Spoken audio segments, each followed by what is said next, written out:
Bom dia, turma. Hoje nós estudaremos a raiz de um polinômio.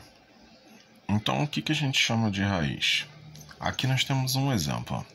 Dado um polinômio p de x igual a x mais 4, dizemos que um número x é raiz do polinômio quando p de x é igual a zero. Ou seja, se você substituir um número no lugar do x e a operação der zero, ele é chamado de raiz. Então aqui nós vamos calcular a raiz desse polinômio. Então vamos lá, p de x é igual a x mais 4. Então a gente retira p de x e coloca o zero.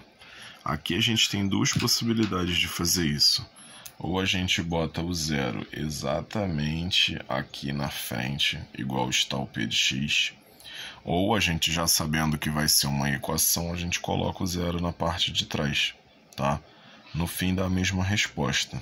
Só que na primeira você tem um pouco mais de trabalho, né? Então aqui eu coloquei o zero, vou passar o x para o primeiro membro, ele vai ficar negativo, tá? E como eu não posso ter uma variável negativa, eu multiplico por menos 1. Aí o x fica positivo e o 4 fica negativo. Então achei a raiz, que é x igual a menos 4. Ou, se eu botar o zero no final, basta eu passar o 4 para o segundo membro, que eu vou ter x igual a menos 4. Então, de qualquer forma, eu encontro a raiz sendo menos 4. Agora, nós temos esse daqui, ó. Verifique se 3 é a raiz desse polinômio p de x. Então, como é que a gente vai verificar se 3 é raiz ou não? No lugar de x, a gente vai botar 3. Então, ó, p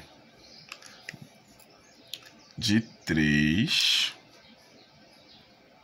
é igual a 2 vezes 3 elevado a 2 menos 10 vezes 3 mais 12. Tá vendo? Então, aonde tinha x, que era aqui, aqui e aqui, a gente substituiu por 3, tá? Então, observa bem que aqui a gente tem uma potência e tem uma multiplicação. E aqui nós temos uma multiplicação. Por que eu estou falando sobre isso? Porque quando a gente substitui o x por 3, essas operações elas têm que ser mantidas, tá? Você não pode retirar as operações e nem retirar os números. É só o x que você vai trocar pelo 3. Então aqui, prosseguindo, nós vamos ter p de 3, primeira potência, né?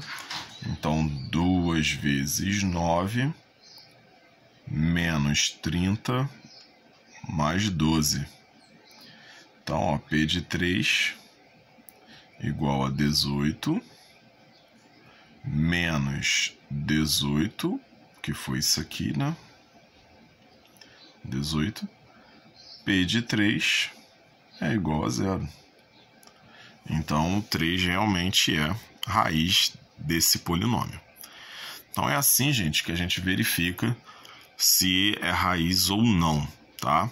A parte da verificação ela é muito simples. Independente de qual for o grau do polinômio, é só você substituir o x pelo número que ele está pedindo para você verificar. Agora, para você descobrir a raiz, como a gente fez no primeiro caso, a gente consegue fazer numa boa se for um polinômio de grau 1, de grau 2, e até se for um grau acima de 2, desde que o polinômio resulte numa equação incompleta desse grau. É igual um exemplo de uma equação do terceiro grau incompleta, uma equação do quarto grau incompleta. Se não for isso, fica complicado da gente resolver a equação. Então, a gente fecha a nossa aula de matemática aqui.